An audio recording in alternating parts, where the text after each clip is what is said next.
I'm not sure. I went to the washroom. There was a person or two here, and when I came back, it was lit up. It didn't take long at all. Somebody called the fire department right away. When I was coming down there behind the trees, I heard the fire trucks. So I ran past this and stepped outside there on the road and just flagged the truck in to let them know where it was because it's kind of inside and it was a bit dark, but I could see that side burning, but on the road you couldn't see, so. Take a picture of this right here. That was a cup that I almost could have had a coffee with here, but it just broke. No coffee here.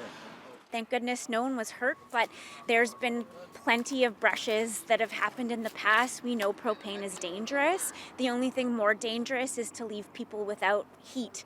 So we do our best to mitigate risks, but these things happen.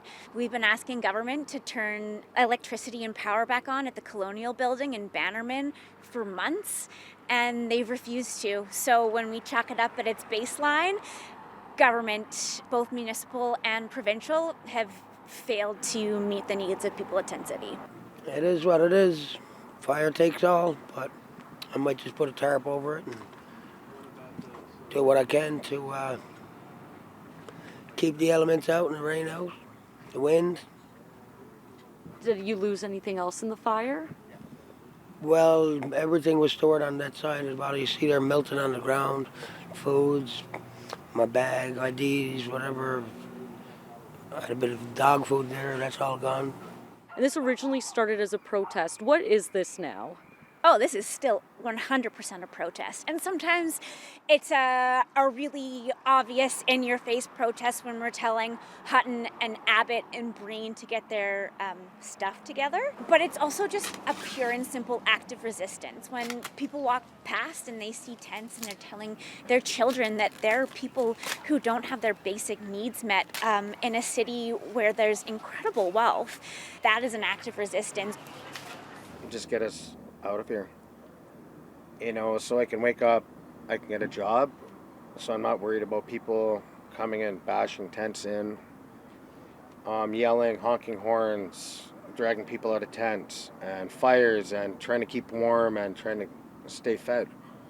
I can't get a job if I can't sleep, and I'm here to work, and everybody wants to work. If you ask anybody if they want a job, the first people, everybody will say yes. We'll pick up garbage. We'll do anything.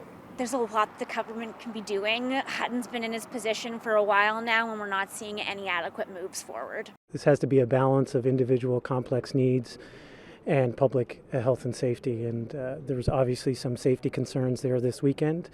We have taken extraordinary measures in opening up the hotel, for an example. As that's staffed up, that will be options available. There's options in the housing continuum for these people right now. We do provide wraparound supports daily to the individuals that are down there. And so it will be a balance of public safety and the individual complex needs that need to be met on the housing continuum. And it was troubling to hear about the fire of the weekend, and I've asked the ministers to look at the safety component of this in more detail.